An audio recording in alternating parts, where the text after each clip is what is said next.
আমার মুসলমান বন্ধুগণ, গভীর মনোযোগ। আল্লাহ রাব্বুল ইজ্জত ওয়াল জালাল দুনিয়ার জমিনে আখিরি জামানার পয়গম্বর জনাবে মুহাম্মদুর রাসূলুল্লাহ সাল্লাল্লাহু আলাইহি ওয়াসাল্লামকে প্রেরণ করে আল্লাহ জানিয়ে দিলেন, বন্ধুরে, দুনিয়ার জমিনে আমি আল্লাহ তোমাকে প্রেরণ করে দিয়েছি।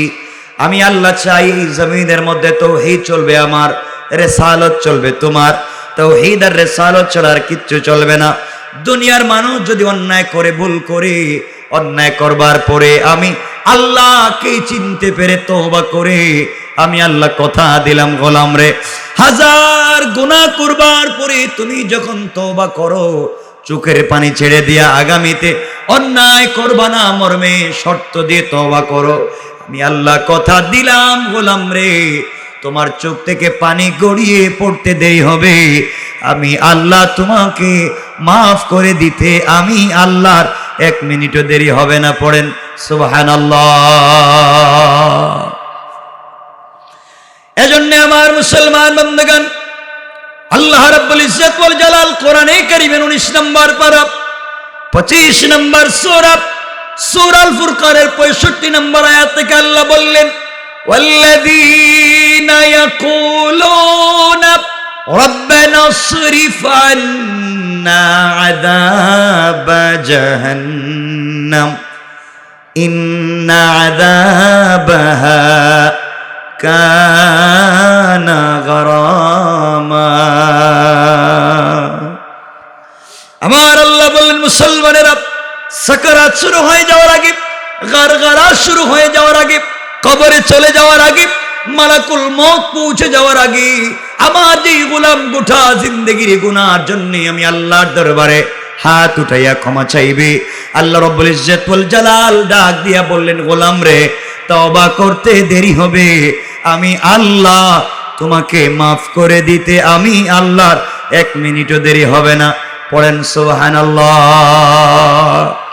আমার বন্ধুগণ, কষ্ট হচ্ছে?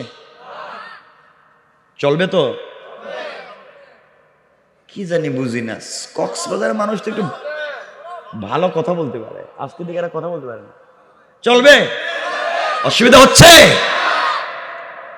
আমি যে আয়াত পড়েছি, যদি রাষ্ট্রে ইসলাম চলে আসে, আল্লাহ রাব্বুল ইজ্জত ওয়াল জালাল বললেন, আলিফ লাম রা। তো আলিফ লাম রা এটার তাফসীর আমি করতে পারবো না, এটা কেউই করেন নাই। এটা হচ্ছে সাংকেতিক চিহ্ন, হরুফে মুকাত্তাআত। অর্থাৎ আপনি কক্সেস বাজারে গেছেন, বিচে বসে আছেন, আপনার কাছে আরো অনেক লোক বসে আছে, তো আপনার বন্ধুকে আপনি বলছেন, দোস্ত, ওই যে কালকে যে কথাটা বলছিলাম তোর মনে আছে? দোস্ত হ্যাঁ মনে আছে। তো ও এ বুঝছে আর তার দুস্তে বুঝছে, পাশে আরো 50 জন ছিলেন, কেউ বুঝে না। ঠিক বললাম না? তো আলিফ লাম রা তাহা কাফ হা ইয়া আইন সাদ ইয়াসিন তাসিন মিম, এগুলো হচ্ছে হরুফে মুকাত্তাআত, সাংকেতিক চিহ্ন। বন্ধু তার বন্ধুকে আরশে আসিমে নিয়া ওই যে মেরাজের রাত্রে আল্লাহ তার বন্ধুর সাথে ইশারা ইঙ্গিতে যে কথা বলেছে, পৃথিবীর কেউ বুঝে নাই, বন্ধু তার বন্ধুকে বুঝিয়েছে। পড়েন সুবহান। এজন্য এগুলো বাদ, এগুলো নিয়ে সময় নষ্ট করে আমাদের লাভ নেই। এরপর আল্লাহ বলছেন, কিতাবুন, কোরআন এমন একটা কিতাব, আনজালনাহু ইলাইকা, যা আপনার প্রতি অবতীর্ণ করেছি, লিতুখরিজান নাসা মিনাজ যুলুমাতি ইলান নূর, যাতে আপনি এই কিতাবের মাধ্যমে অন্ধকারাচ্ছন্ন সমাজের অন্ধকার থেকে মানুষকে আলোর পথ দেখাতে পারেন। পড়েন সুবহানাল্লাহ। তাহলে কোরআন থাকবে সেখানে যেখানে আছে অন্ধকার। কথা বলেন না কেন? সমাজের যেই জায়গায় অন্ধকার আছে সেই জায়গায় কোরআন দিয়ে আলোকিত করা হবে। কিন্তু আজকে কোরআন আছে মসজিদে, কোরআন আছে মক্তবে, কোরআন আছে মাদ্রাসায়, কোরআন নাই বাংলা বাজারে। আছে? আল্লাহর রহমত আছে। তা আছে কইতেছেন সভাপতি? তাইলে বাংলা বাজারে কেউ ওজনে কম দেয় না? কিচ্ছু আর কইলেন না। হ্যাঁ, 1 নম্বর কাপড় দেখে 2 নম্বর কাপড় কেউ বিক্রি করে? হ্যাঁ, 1 অরিজিনাল সবজি দেখে 2 নম্বর সবজি বিক্রি করে? বলতেছে ফরমালিন মুক্ত ফল কয়ে অরিজিনাল ফরমালিন ঢুকাই দিস। হ্যাঁ, বলতেছে টাটকা নদীর মাছ, অথচ এটা হচ্ছে ফ্রিজের মাছ। এগুলা করে না, তাহলে কোরআন কই?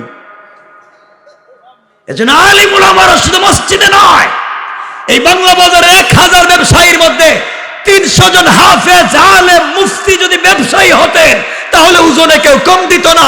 1 নম্বর দেখে 2 নম্বর বিক্রি করতো না। ঠিক কিনা বলেন? হুজুরদের কাজ কি? হুজুরদের কাজ হইল মসজিদে কোরআন শরীফকে বানাইছেন, রাগ করবেন না তো কেউ, মক্তবে বাচ্চাদের পড়াবার বই। কোরআন শরীফকে বানাইছেন জানাজার জিয়ারত করার বই। কোরআন শরীফকে বানাইছেন শবে বরাত আর শবে কদরের খতম পড়ার বই। কোরআন শরীফকে বানাইছেন কেউ মরে গেলে তার বাড়িতে 10 জন মিলে খতম পড়ে 500 টাকা করে পাওয়ার বই। কোরআন শরীফকে বানিয়েছেন তাবিজ আর কবজ দেওয়ার বই। বলেন ঠিক কিনা বলেন? অথচ আল্লাহ বলছেন কোরআন লিতুখরিজান নাসা মিনাজ জুলুমাতি ইলান নূর। কোরআন দিয়েছেন, কোরআন হচ্ছে বিজ্ঞানময় লাইট, যে লাইটের মাধ্যমে অন্ধকার থাকবে না, আলোকিত হয়ে যাবে। আজকে সব মসজিদ মাদ্রাসায় আছি, বাজারে হাটে বন্দরে কোনো জায়গায় কোরআন নাই। আমরা হুজুররা যা করতে পারি, আমরা ফতোয়া দিব মহিলাদেরকে মসজিদে আনা নিষেধ, মহিলাদেরকে তাফসিরে আনা নিষেধ, মহিলারা মসজিদে গেলে ফতনা, এজন্য ফতোয়া দিয়ে হারাম। আজকে আপনি আর আমি ফতোয়া দিয়ে মহিলাদেরকে মসজিদে আসা বন্ধ করেছি, তাফসিরে যাওয়া বন্ধ করেছি, কিন্তু ফতোয়া দিয়ে মহিলাদেরকে বিছে যাওয়া, উলঙ্গ হয়ে মার্কেটে যাওয়া বন্ধ করতে পারেন নাই। ফতোয়া দিবেন কই আর দেন কই? এগুলো বাদ দেন, কোরআনকে বুঝেন। শুধু জিন্দেগিতে ওয়াজ করলেন আর ওয়াজ বুঝলেন। রাসূল তো নিজে ব্যবসায়ী ছিলেন না, আমাদের মা রাসূলের স্ত্রী তিনিও তো ব্যবসায়ী ছিলেন। ভুল বললাম মনে হয়। মদিনার বাজারের সবথেকে বড় বিজনেসম্যান ছিলেন আমার রাসূল। আমার রাসূল মদিনার বাজারের সভাপতি, মসজিদে নববীর মুতাওয়াল্লি আমার রাসূল। সুবহানাল্লাহ বলেন। রাসূল হচ্ছেন মদিনার বাজারের বড় ব্যবসায়ী, আর রাসূলের স্ত্রী আমাদের মা খাদিজাতুল কুবরা হচ্ছেন মক্কার বাজারের সবথেকে বড় ব্যবসায়ী। সুবহানাল্লাহ বললেন না? এই ওয়াজটাই শুধু জিন্দেগিতে শুনলেন, আর বাস্তব লাইফে না। না, আমি হুজুর মানুষ, আমি কি এখনো সার দোকানে ব্যবসা করতে পারি? কেন? আপনি মানুষের হাতের দিকে তাকায় থাকবেন? কষ্ট পাইলেন? কষ্ট আর পাইলে কি, আমি কার জীবনে আসুন নাকি? কিন্তু আজকে শোনা লাগবে, এখন তো কিছু কই নেই। আমার বন্ধুগণ, বুঝো কি বলতে চাই। রাষ্ট্রে যদি ইসলাম আসে, পরিবর্তনটা কেমন হয় দেখো। আমার মুসলমান বন্ধুগণ, গভীর মনোযোগ। তারিখে ইবনে জারির তাবারিতে লিখে, খলিফাতুল মুসলিমিন আমিরুল মুমিনিন হযরতে ওমর ফারুক রাদিয়াল্লাহু তাআলা আনহু যখন মদিনা নামক রাষ্ট্রের খলিফা হয়ে গেলেন, খলিফা হওয়ার পরে আপনারা জানেন ওমর রাত্রবেলা বিভিন্ন জায়গায় ঘোরাঘুরি করতেন। আমার বন্ধুগণ, এই ওমর তো এই ওমরের নাম, আমার এমন একজন খলিফার নাম যাকে দেখলে শয়তান পর্যন্ত রাস্তা চেঞ্জ করে দেয়। আল্লাহর পয়গম্বর, বিশ্বনবী, আখিরি জামানার পয়গম্বর জনাবে মুহাম্মদুর রাসূলুল্লাহ সাল্লাল্লাহু আলাইহি ওয়াসাল্লাম একদিন মসজিদ থেকে বের হয়ে চলতেছেন। তাকায় দেখেন সামন দিয়া শয়তান আসতেছে। নবীজি চিন্তা করলেন আজকে শয়তান আসুক, তার সঙ্গে সরাসরি কিছু কথা বলবো। নবীজি দ্রুত গতিতে হাঁটেন, শয়তান সামনের দিকে আসতেছে। কিছু দূর যাওয়ার পরে দেখেন শয়তান রাস্তা চেঞ্জ করে জমিন দিয়া পড়ে অন্যদিকে উল্টা রাস্তায় চলে যায়। আমার নবী চিন্তায় পড়ে গেলেন, ব্যাপার কি? শয়তান রাস্তা চেঞ্জ করে অন্যদিকে চলে যায় কেন? ব্যাপারটা কি? কোনো কিছুই বুঝতে পারলেন না।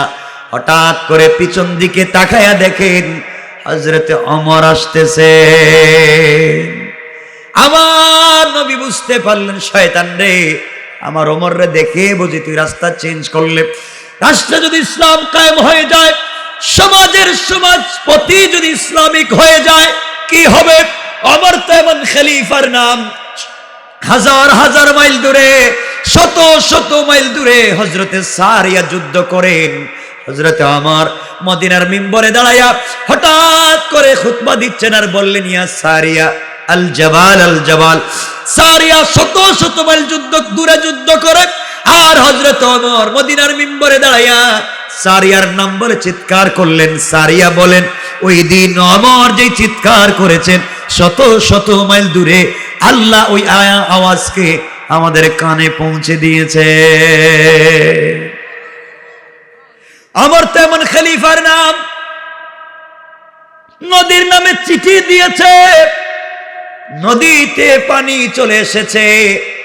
ওমর তো এই খলিফার নাম। মদিনা একবার ভূমিকম্প হলো, ওমর নিজের তরবারি মদিনার মাটিতে আঘাত করে বলছেন, মাটিরে, মাটির নিচে বিশ্ব নবী আছেন, মাটির উপরে আমি ওমর আছি, তোর সাহস কেমনে তুই নড়াচড়া করলি? কিয়ামত হয়ে যাবে, মদিনায় ভূমিকম্প হবে না। আমার বন্ধুগণ, ওমর তো ওমরের নাম। ওমরকে আপনারা শুনেন,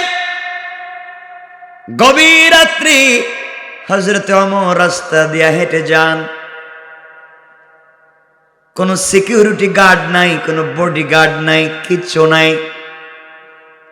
ইসলামিক রাষ্ট্রে আপনি পাবলিকের হক আদায় করে দেখেন, আপনি গার্ড নিয়ে হাঁটা লাগবে না। আপনি গার্ড নিয়ে হাঁটেন কেন? আপনি চুরি করছেন, আপনি 2 নম্বরই করছেন, এই জন্য গার্ড লাগে, কেউ মেরে ফেলতে পারে। আর আপনি যদি ওমরের মতো খলিফা হয়ে যান, আপনি রাস্তায় শুয়ে থাকবেন, গার্ড লাগবে না, হেফাজত করবেন স্বয়ং আল্লাহ। গভীর রজনীতে ওমর হেঁটে যান, কিছু দূর যাওয়ার পরে দেখেন আওলা কেসে পাগল বেশে একটা যুবক হেঁটে যায়, ব্যাগ কাঁধের মধ্যে নিয়ে চলে যায়। যুবক যখন হযরত ওমরকে দেখেছে, রাস্তা চেঞ্জ করে চলে যেতে চায়। আমার বললেন, যুবক রে দাঁড়াইয়া যাও। আমি ওমর বলছি দাঁড়াইয়া যাও। গভীর রাত্রে কুত্তেকে একটা বস্তা কাঁধে নিয়ে চলে যাও। যুবক ওমরের সামনে দাঁড়ালো। আমার বলছেন, যুবক তোমার কাঁধে কি, তুমি কোথায় যাও? যুবক চিন্তা করলো, এখন কি বলবো, বাঁচতে তো পারবো না। কারণ যুবক এই মাত্র মদের বারে 1 বোতল মদ পান করেছে। মদ পান করে আরো 2 বোতল মদ ব্যাগের ভিতরে ঢুকাইয়া নিয়ে যায়। ওমরের সামনে পড়েছে। ওমর তো ওই মানুষ শরীর থেকে মাথা আলাদা করে দেবে। চিন্তা করলে, এখন কি করি? আমি তো নির্ঘাত ধরা পড়ে গিয়েছি। এখন যদি বলি আমার বোতলে, আমার ব্যাগের ভিতরে মদের বোতল, ওমর তো আমাকে আস্ত রাখবে না, হত্যা করে ফেলবে। যুবক এবার চিন্তা করে ওমরকে বলছে, খলিফাতুল মুসলিমিন আমিরুল মুমিনিন, আমার ব্যাগের ভিতরে 2 বোতল দুধ আছে। কি আছে? 2 বোতল দুধ আছে। আমার বোন অসুস্থ, বাবা গরম 2 বোতল দুধ দিয়ে পাঠিয়েছেন, বোনের জন্য নিয়ে যাওয়া লাগবে। যুবকের মনে মনে চিন্তা ছিল, দুধের কথা বললে হয়তো ওমর তাকে ছেড়ে দিবেন। ওমর তো এমন লোক না। ওমর বললেন, বাইর কর। কি কর? বের কর। এখন তো মহাবিপদে পড়ছি। আরে কইছিলাম যে এখন তো এমনি তো দুধ না মদ, তা করছি একটা মিথ্যা, আর এখন যে বাইর করতেছে বলছি, এখন কি করব? ওমর বলেন, বাইর কর। যুবক চিন্তা করলো, ভাগি, ব্যাগটা থুইয়া ওমর হাত ধরছে, যাওয়া যাবি নেই, বাইর কর। আর আস্তে করে তরবারি খুলছেন। আচ্ছা, কোন তো ওমরের হাতে তরবারি, তাও আবার খুলছে। এ দেখার পরে তো শয়তানও রাস্তা দেয় না। এই যুবকের এখন কি অবস্থা চলতেছে চিন্তা করে। এমন সময় যুবক বলছে, খলিফাতুল মুসলিমিন আমিরুল মুমিনিন, আমি তো বললাম আমার বোতলের ভিতরে, আমার ব্যাগের ভিতরে দুধ আছে, আপনি কেন খুলতে বললেন? দেরি হয়ে যায়। ওমর বললেন, সব বুঝছি, খুল, না হলে ছাড়বো না।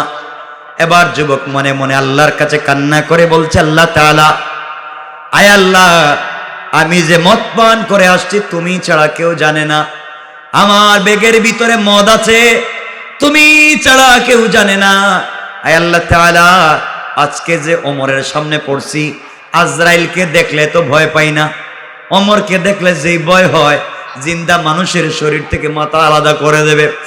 আয় আল্লাহ, জীবনে যত অপরাধ করেছি, অন্যায় করেছি, এই মুহূর্তে তোমার কাছে মনে মনে তওবা করলাম, ওমরের হাত থেকে আজকে শুধু আমারে বাঁচাইয়া দাও।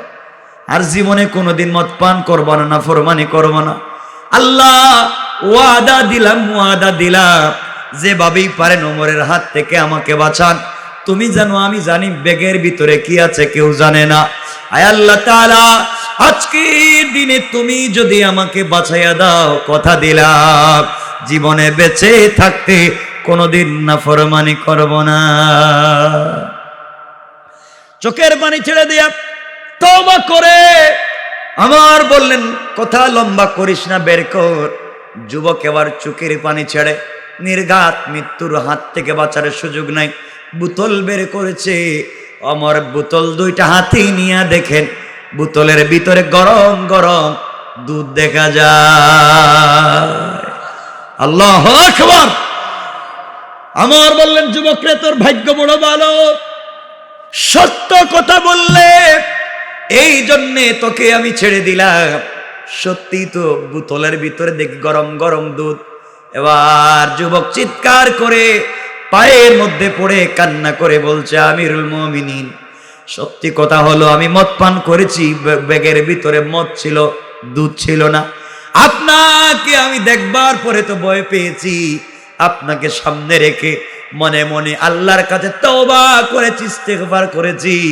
আমার আল্লাহ আমার তওবাকে কবুল করে নিয়েছেন, মদকে দুধ বানিয়ে দিয়েছেন। আমিও কথা দিলাম আজকের দিন থেকে কোনোদিন নাফরমানি করব না। আমার আল্লাহ কোরআনে বলছেন, ওয়াল্লাযীনা ইয়াকুলুনা রাব্বানা সরিফ আন্না আযাব জাহান্নাম ইন্না আযাবাহা কানা গারামা। আমার আল্লাহ বললেন, সাকারাত শুরু হয়ে যাওয়ার আগে, গারগারা শুরু হয়ে যাওয়ার আগে, কবরে চলে যাওয়ার আগে, মালাকুল মউত পৌঁছে যাওয়ার আগে, আমার যে গোলাম গোটা জিন্দেগির গুনার জন্য আমি আল্লাহর দরবারে তওবা করবে, গোলাম তওবা করতে দেরি হবে, আমি আল্লাহ তাকে মাফ করে দিতে দেরি হবে না। কষ্ট হচ্ছে আমার বান্দাগণ? ইসলাম যদি রাষ্ট্রে কায়েম হয়ে যায় কি হবে? হযরতে আমিরুল মুমিনিন খলিফাতুল মুসলিমিন আবু বকর সিদ্দিক যখন মদিনার রাষ্ট্রের প্রেসিডেন্ট, খলিফা, প্রধান বিচারপতি হযরতে ওমর, আর পরামর্শদাতা হলেন হযরত ওসমান আর আলী। সুবহানাল্লাহ পড়েন। এরা খারাপ মানুষ?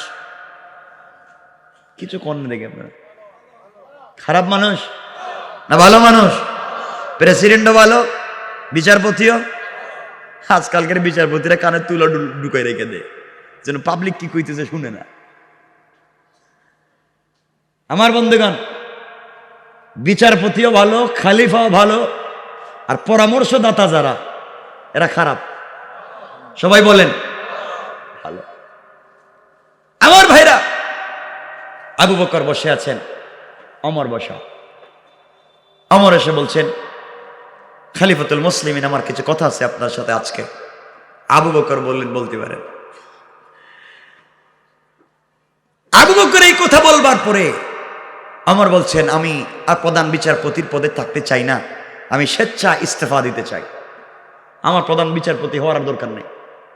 আবু বকর বললেন, ওমর, তোমার মনে হয় খলিফা হওয়ার মন চায়, তুই মনে হয় খলিফা হইতে চাও, এজন্য আমার চেয়ারে বসতে চাও, নাহলে এত বড় চেয়ার, প্রধান বিচারপতি, চিফ জাস্টিস, এই প্রত্যেকে সরতে চাও কেন? আমার বলছেন খলিফাতুল মুসলিমিন, দীর্ঘদিন থেকে মাসের পর মাস প্রতিদিন সকালবেলা অফিস করি প্রধান বিচারপতির, সন্ধ্যাবেলা অফিস বন্ধ করি, কোন মানুষ আজ পর্যন্ত সুপ্রিম কোর্টে একটা বিচার নিয়ে আসে নাই। জায়গা জমির মারামারি নিয়া, কাটাকাটি নিয়া, সম্পদ নিয়া, বাবা ছেলের বিরুদ্ধে, ছেলে বাবার বিরুদ্ধে, একটা মানুষ কোন অন্যায় নিয়া আমার কাছে নালিশ নিয়ে আসলো না, অপরাধ নিয়ে আমার কাছে আসলো না, শুধু শুধু প্রতিদিন দরজা খুলে লাভ কি, আমার দরকার নেই। আবু বকর বলছেন, ওমর আমার মন বলতেছে পাবলিক তোমার কাছে ভয়ে যায় না। যখন নাম শুনেছে প্রধান বিচারপতি ওমর, কো বাবা বিচারের দরকার নেই, বাড়িতেই থাকি। কে যাই মা আবার যদি মাইরে ফেলায়, আমার এই ভয়ে মনে মানুষ তোমার কাছে যায় না। ওমর বললেন, খলিফাতুল মুসলিমিন তা সত্য নয়, আমি তো সুপ্রিম কোর্টের কথা বলছি। আপনি জজ কোর্ট আর হাইকোর্টের খবর নেন, খবর নিয়ে দেখেন ওখানে কোনো মানুষ গেছে কিনা। হযরতে আবু বকর খবর লাগালেন, দেখো তো জজ কোর্টের খবর কি, হাইকোর্টের খবর কি। আবু বকর খবর পাঠালেন, গোয়েন্দা এসে রিপোর্ট দিল, খলিফাতুল মুসলিমিন আজ দীর্ঘ এতদিন হয়ে গেল আপনি মদিনার রাষ্ট্রের খলিফা, মদিনার একটা মানুষ মারামারি নিয়া, ফিতনা নিয়া, কাটাকাটি নিয়া, ঝামেলা নিয়া জজ কোর্টেও যায় নাই, হাই কোর্টেও যায় নাই, সুপ্রিম কোর্টেও যায় নাই। আল্লাহ রাব্বুল ইজ্জত ওয়াল জালাল বুঝাইয়া দিয়েছেন, যেই রাষ্ট্র কোরআন দিয়ে চলে ওই রাষ্ট্রের মানুষ হাইকোর্ট, জজ কোর্ট, সুপ্রিম কোর্টে যেতে চায় না। তাদের ঘরেই আছে কোরআন, সকলের ঘরে মীমাংসা করে দেয় আল কোরআন। আল্লাহু আকবার। আবু বকর আমাকে দুষলেন আপনি, আপনার তো কোনো কোর্টেও বিচার নেই। এবার হযরতে উসমান এসে হাজির হলেন, ডাক দিয়া বলছেন, খলিফাতুল মুসলিমিন আমিরুল মুমিনিন আবু বকর, আমার কিছু কথা আছে। আবু বকর বললেন, আপনি তো পরামর্শ বোর্ডের প্রধান, আপনি তো কথা বলতেই পারেন, বলেন তো কি বলবেন।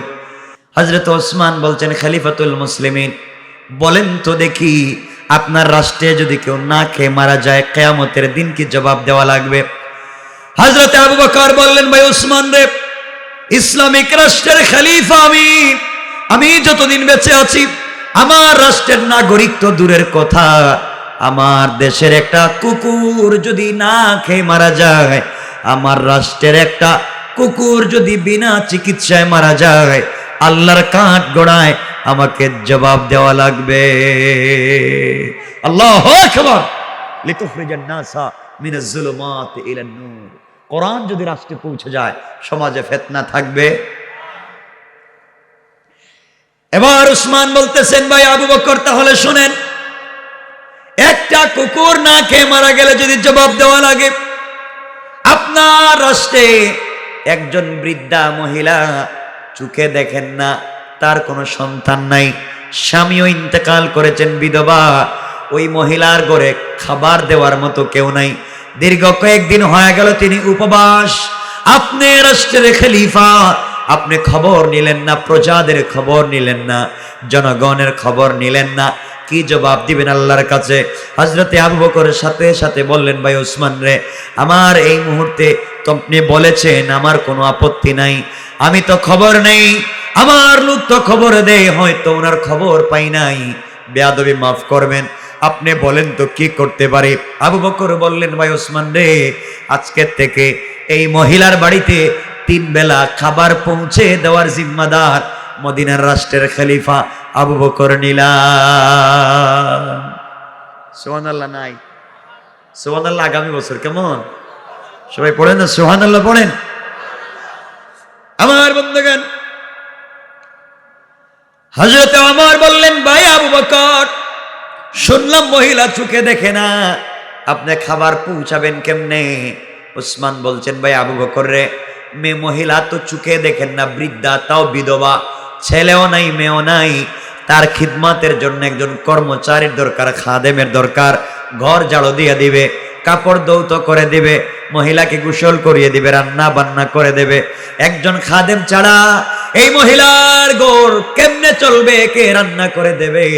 ওমর বলছেন, বাইরে আমি বাইতুল মাল থেকে খাবার পৌঁছে দিতে পারি, কিন্তু আমি তো কোনো খাদেম দিতে পারবো না, আমার কাছে কোনো খাদেম নাই, আমি কেমনে খাদেম দিব? এই মহিলার ঘরের কর্মচারী আমি কেমনে দেব? হযরতে ওমর দাঁড়িয়ে গেলেন, প্রধান বিচারপতি দাঁড়িয়ে গেলেন, আর সবিনয় নিবেদন করে বললেন, খলিফাতুল মুসলিমিন আমিরুল মুমিনিন আবু বকর, আমি হলাম মদিনার রাষ্ট্রের প্রধান বিচারপতি, চিফ জাস্টিস আপনার কাছে অনুনয় করে বলছি, আপনি যদি ওই মহিলার ঘরে কোনো খাদেম, কোনো কর্মচারী, খাদিম, গোলাম খুঁজে না পান, আমি ওমরকে আপনি ওই মহিলার ঘরের খাদেম বানাইয়া দিতে আমার আপত্তি নাই। আল্লাহু আকবার। একজন প্রধান বিচারপতি, তিনি দেশের একজন নাগরিক বিধবা মহিলার ঘরে কর্মচারী হইতে চায়, তা বেতনে না, বিনা বেতনে। আল্লাহু আকবার নাই। দেখতেছেন রাষ্ট্রে ইসলাম আসলে কি হয়। আমার মুসলমান বন্ধুগণ, রাষ্ট্রে ইসলাম আসলে নিজের লাইসেন্সকৃত পিস্তল দিয়া নিজের মাথায় নিঃসঙ্গতার কারণে হত্যা করা লাগবে না নিজেকে। আপনার যদি কেউ না থাকে, ইসলাম যদি রাষ্ট্র থাকে, রাষ্ট্রের খলিফা তার দায়িত্বে 3 বেলা খাবার পৌঁছায়া চিকিৎসার ব্যবস্থা করে দেওয়া ইসলামিক রাষ্ট্রের খলিফার দায়িত্ব, কোন ঠিক না? আমার ভাইরা কথাগুলো দিল দিয়ে শুনেন। হযরতে আবু বকর বললেন, ভাই আমার, আপনি প্রধান বিচারপতি, আপনার তো বিশাল গুরু দায়িত্ব আছে, এতগুলো আদায় করে আপনি মহিলার ঘরের খিদমত কেমনে করবেন? ওমর বললেন, ভাই আবু বকর, আমি অফিসে যাওয়ার আগে মহিলার ঘরের কাজগুলা করে দিয়ে চলে যাব, অফিস থেকে আসার পথে মহিলার ঘরের কাজগুলা করে দেব। কারণ অফিসে কাজ করতে গিয়ে, রাষ্ট্রের কাজ করতে গিয়ে কোনো জায়গায় যদি অন্যায় হয়ে যায়, ওই মহিলার খিদমতের মাধ্যমে আল্লাহ আমাকে হেফাজত করে দিবেন। পড়েন না সুবহানাল্লাহ। আবু বকর বললেন, ভাই আমার, সাবধান করে দিচ্ছি, আপনি স্বেচ্ছায় শ্রম দিতে চান, আমার আপত্তি নাই, কিন্তু রাষ্ট্রের কাজে বাধা দেওয়া যাবে না, রাষ্ট্রের কাজে ক্ষতি করা যাবে না। আপনি মহিলার খিদমত যদি ঠিক মতো আদায় না করেন, রাষ্ট্রের কাজ করবার পরে, সুপ্রিম কোর্টের বিচার কার্য সম্পাদন করবার পরে আপনি ওই মহিলার বাড়িতে ঠিক মতো যদি খিদমত করতে না পারেন, আমি হাউজে বলে দিলাম, আপনি আমার কোর্টে জবাব দেওয়া লাগবে। আর কিয়ামতের দিনে আল্লাহর কাঠগড়ায় তুমি ওমরের বিরুদ্ধে আমি আবু বকর নালিশ করব। কোন সুবহানাল্লাহ, আল্লাহু আকবার। লিতুখরিজান নাসা মিনাজ যুলুমাতি ইলান নূর। কোরআন যদি পৌঁছে যায়, কেমনে আলোকিত হয়ে যায়। আমার মুসলমান বন্ধুগণের জন্য আল্লাহর রাস্তে একটা জিনিস দুহাত জোড় করে বলি, কোন মারামারি করবেন না, সন্ত্রাসবাদ, উগ্রবাদ, জঙ্গিবাদে লিপ্ত হবেন না। ইসলামটাকে বুঝেন। ইসলামে তো স্বচ্ছ শান্তির একটা ধর্ম। কারণ আমার রাসূল তো এমন ধর্ম প্রচার করেছেন, প্রচার করতে গিয়েছেন, মুস্কি হাসি দিয়েছেন, মানুষ তার হাসি দেখে, চরিত্র আর ব্যবহার দেখে কালিমা পড়ে মুসলমান হয়েছে। কোন ঠিক না? মানুষ বিধর্মীরা রাসূলের ব্যবহার দেখে মুসলমান হয়েছে। আর আজকে আমাদের ব্যবহার দেখে মুসলমানরা হিন্দুদের দোকানে খরচ না করে, মুসলিমের দোকানে খরচ না করে হিন্দুদের দোকানে যায়। কেন যায়? ওরে বাপ, মুসলিম হইলে কি হইব, শয়তান আছে না এগুলা? শয়তান, ও ডাইরেক্ট ওজনে কম দিব। পেঁয়াজের দাম বাজারে 35 টাকা, হে আমারে বলতেছে 25 টাকা, 10 টাকা কমে আমার পেঁয়াজ দিব। আমি তো আরো 10টা আইটেম কিনবো, ওগুলাই তো আরো 500 টাকা নিব। আরে মিথ্যা বলছি? আমার জানা আছে এগুলা করবেন না, মানুষকে ঠকাবেন না, একদিন ঠকবেন আপনি নিজে, ঠিক কিনা? শোনো বাংলা বাজারের মানুষ, শোনো, আজকে তোমার টাকা আছে, বাংলা বাজারে বিজনেস আছে, কক্সবাজার, চট্টগ্রামে আপনি কোটি টাকার মালিক, আপনি ল্যান্ড ক্রুজার গাড়ি দৌড়ান, এক্সটেল, পেট্রোল, নিশান, প্রাডো গাড়ি দৌড়ান, এয়ার কন্ডিশন, এয়ার কুলার, ট্রাইসার, সিরামিক ফিট করা ঘর আছে আপনার। আপনি যখন রাস্তায় জেমে পড়েন কক্সবাজার যাওয়ার পথে, তখন রাস্তায় ভিক্ষুকেরা, ভিখারিরা, ফকিরেরা ভিক্ষার ভাঙ্গা থালা নিয়া রাস্তার জেমে বলতে, সাপ আমাকে 5টা টাকা দেন, আমাকে 10টা টাকা দেন, আমি প্যারালাইসিস রোগী, আমার বাচ্চাটা অসুস্থ, 3 দিন ধরে খাবার পায় না। আপনি 1 কোটি টাকা দামের প্রাইভেটে বসে আছেন, 5 টাকার জন্য গাড়ির গ্লাস খুলে দেন না। আপনি টাকা দিলে আপনার হাতে ময়লা লেগে যাবে, গ্লাস খুললে ধুলা বালু ঢুকে যাবে। আরে বুকা, যে আল্লাহ এই ভিক্ষুকের হাতে ভিক্ষার ভাঙ্গা থালা দিয়া রাস্তায় ফকির বানিয়ে বসায়া দিয়েছেন, এই আল্লাহ তো আপনাকে কোটি টাকা দামের প্রাইভেটে বসিয়েছেন। শয়তানি করলে অহংকার করলে আমার আল্লাহ চাইলে ভিক্ষুকের হাত থেকে ভিক্ষার ভাঙ্গা তালা ফেলে দিয়া তাকে কোটি টাকা দামের প্রাইভেটে বসায়া আপনার মতো টাকাওয়ালা অহংকারীর হাতে ভিক্ষার ভাঙ্গা থালা ধরাইয়া দিতে আমার আল্লাহর 1 মিনিটও দেরি হবে না। কেন অহংকার করে? খবর নেন আপনাদের চট্টগ্রামের কক্সেস বাজারের আজ থেকে 50 বছর আগে বহুত লোক কোটিপতি ছিল, আজকে তার ছেলেরা রিক্সা চালাইও খাইতে পারে না। নাই? কে করেছে? 50 বছর আগে এলাকায় বহুত লোক আছে, ফকির ছিল, কম টাকা ছিল, ঘর বাড়ি ছিল না, আজকে আল্লাহ তাকে 100 কোটি টাকার মালিক বানাইছে। না নাই, সব তো আল্লাহ করেছেন। কেন সেই রবকে ভুলে যাও? ভাই কতক্ষণ কথা কম, 11:30 পেয়ে গেছিল, কষ্ট হইতেছে মনে হয়। কি কর, একটু হাত দেখান তো দেখি কার কার কষ্ট হচ্ছে। আসো,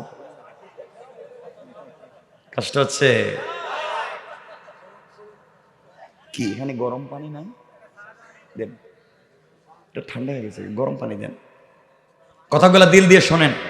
আর আমি ভাইদেরকে বলবো আগামীতে প্রোগ্রাম করাবেন, বিশাল প্যান্ডেল করবেন। এই যে বসা থেকে দাঁড়াই আছে লোক বেশি, এটা কি লোক? আপনারা বসেন না কেন? কষ্ট করবেন, শোনেন। আচ্ছা ঠিক আছে, আবার কথাগুলো বুঝেন। আমার বন্ধুগণের জন্য বলতে চাই, সমাজে ইসলাম চাই কি চাই না? কথা বলেন, চাই কি চাই না? আমাদের যুবকদেরকে যারা মাদকাসক্ত করতে চায়, ফেন্সিডিল ইয়াবা পকেটে ধরাইয়া দিতে চায়, মসজিদ থেকে বের করে দেয়, মাস্টারাসা থেকে বের করে দেয়, সন্ত্রাস এবং জঙ্গিবাদের দিকে দাবিত করে, এরা আমাদের নেতা হতে পারে না। তারাই হচ্ছে শয়তানের নেতার লিডার। ঠিক কিনা জোরে বলে? এগুলোতে যাবেন না। আমার মুসলমান বন্ধুগণ, পরের দিন সকালবেলা হযরতে উমর ফারুক রাদিয়াল্লাহু তাআলা আনহু চিন্তা করলেন, আমি তো প্রধান বিচারপতি, আমাকে দায়িত্ব দেওয়া হয়েছে মহিলার বাড়িতে খবর নেওয়ার। এই চিন্তা করে হযরতে ওমর ফজরের পরে সকালবেলা মহিলার বাড়িতে পৌঁছে গেলেন। মহিলার বাড়ির দরজায় গিয়ে সালাম দিলেন, জিজ্ঞাসা করলেন, আম্মা জান, ঘরে কি আপনি আছেন? মা, আমি আপনার ঘরের খাদেম, রাষ্ট্রের প্রেসিডেন্ট খলিফা আবু বকর আমাকে খাদেম বানিয়ে পাঠিয়ে দিয়েছেন। আপনার ঘরে কি কর্মচারীর কাজের বাকি আছে? ঘরটা কি মুছিয়ে দেওয়া লাগবে? পানি এনে কি দেওয়া লাগবে? রান্না কি করে দেওয়া লাগবে? আমি আপনার ঘরের কর্মচারী, আপনি আমাকে পারমিশন দিলে আমি সব করে দিতে পারি। ঘরের ভিতর থেকে মহিলা কণ্ঠে আওয়াজ এসেছে, যুবককে তোমাকে চিনতে পারলাম না, কে এসেছো? বাবারে, তুমি আসার প্রায় 3 ঘন্টা আগে আর একটা যুবক এসে আমার ঘরের সবগুলা কাজ করে দিয়ে চলে গেছে। হযরত ওমর আশ্চর্য হয়ে গেলেন, দায়িত্ব আমার, আমি এই ঘরের নির্ধারিত কর্মচারী, আমার আগে কে কাজগুলা করে দিয়ে চলে যায়? নির্ঘাত আবু বকরের দরবারে আমার বিরুদ্ধে নালিশ জমা হয়ে যাবে। হযরতে ওমর চিন্তা করলেন, আজকে তো সকালবেলা এসেছি, আগামী কালকে ফজরের সালাত পড়ে দেরি করব না, তাড়াতাড়ি পৌঁছে যাব। ফজরের সালাত মদিনার মসজিদে পড়ে সালাম ফিরাইয়া, কোনো কথা নাই, দৌড়াইয়া তিনি মহিলার বাড়ির সামনে এসে সালাম দিয়ে জিজ্ঞাসা করলেন, আম্মা জান, আমি আপনার বাড়ির নির্ধারিত কর্মচারী, হাজির হয়ে গিয়েছি, বলেন আপনার ঘরে কি কাজ করে দেওয়া লাগবে? মহিলা কণ্ঠে আওয়াজ এসেছে, বাবা, আজও আসতে তুমি দেরি করে ফেলেছো, তুমি আসার প্রায় 2 ঘন্টা আগে আর একটা যুবক এসে আমাকে মুখে উঠাইয়া খাওয়াইয়া দিয়ে চলে গেছে। ওমর কি ঠান্ডা মানুষ? কথা বলেন না কেন? আস্তে আস্তে মাথা গরম হইতেছে। 2 দিন আমার কাজ আর একজন করে দিল, তাহলে কাজের শুরুতে অফিস টাইম 2 দিন নাই, পুরা দিন মাথা গরম ছিল, চিন্তা করলেন আগামীকালকে যাব, ফজরের সালাতের আগে যাব, কাজ করে এরপরে ফজরের সালাতে আসব।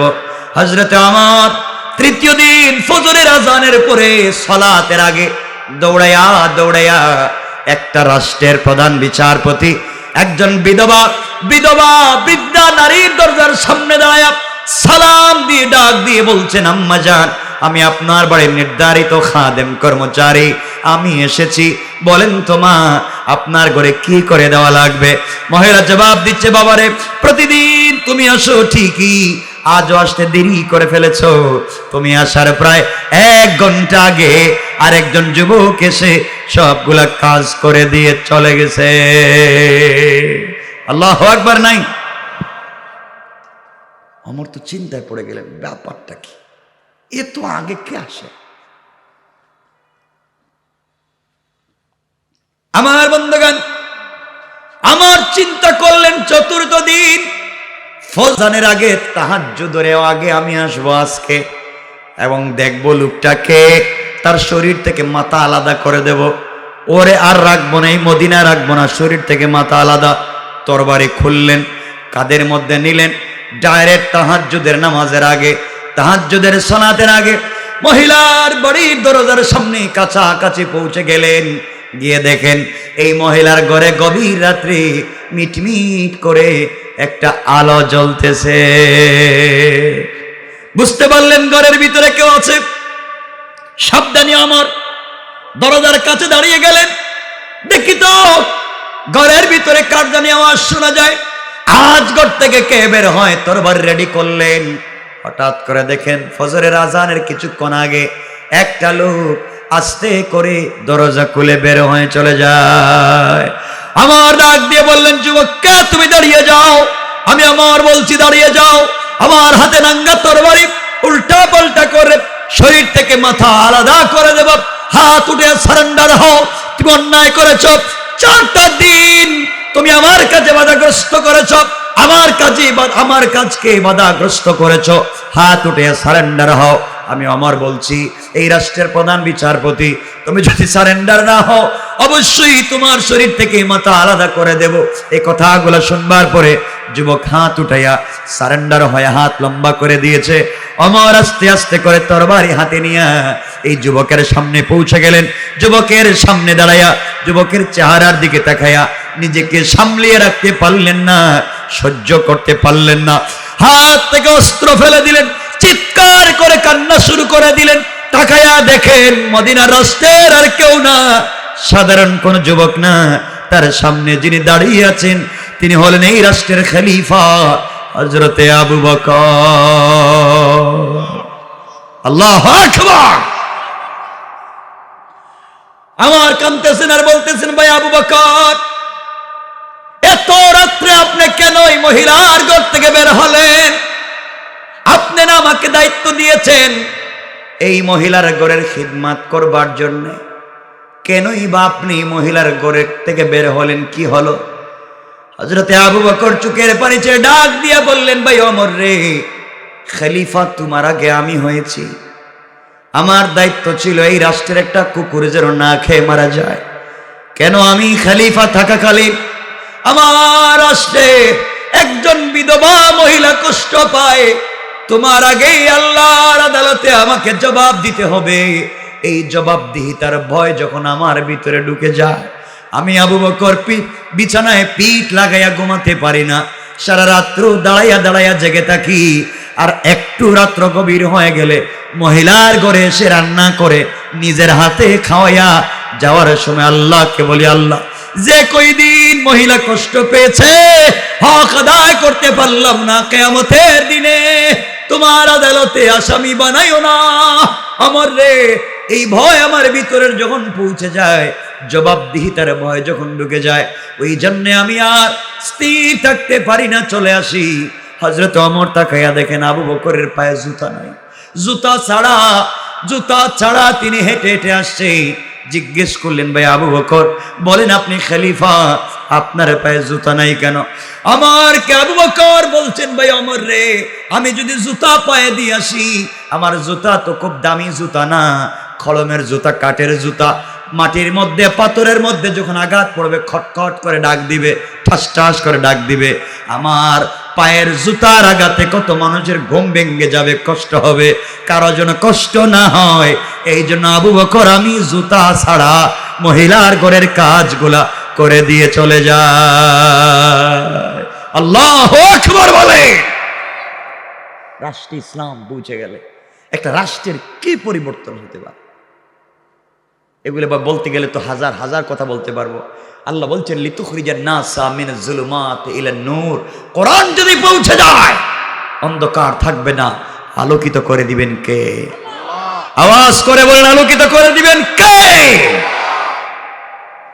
এই জন্য আমার মুসলমান বন্ধুগণ, আল্লাহ রাব্বুল ইজ্জত ওয়াল জালাল বলেছেন সমাজকে বিকারগ্রস্ত সমাজ, দুর্নীতিগ্রস্ত সমাজ, হারাম সমাজকে যদি তোমরা ভালো পথে নিয়ে আসতে পারো, কোন জিনিস দিয়ে তন্ত্র মন্ত্র দিয়ে পাবলিককে পরিবর্তন করা যাবে না। সমাজকে বিনির্মাণ করে স্বচ্ছ সমাজ যদি প্রতিষ্ঠা করতে চাও, একমাত্র কোরআনের লাইট ছাড়া বিকল্প কোন রাস্তা নাই। ঠিক কিনা বলেন?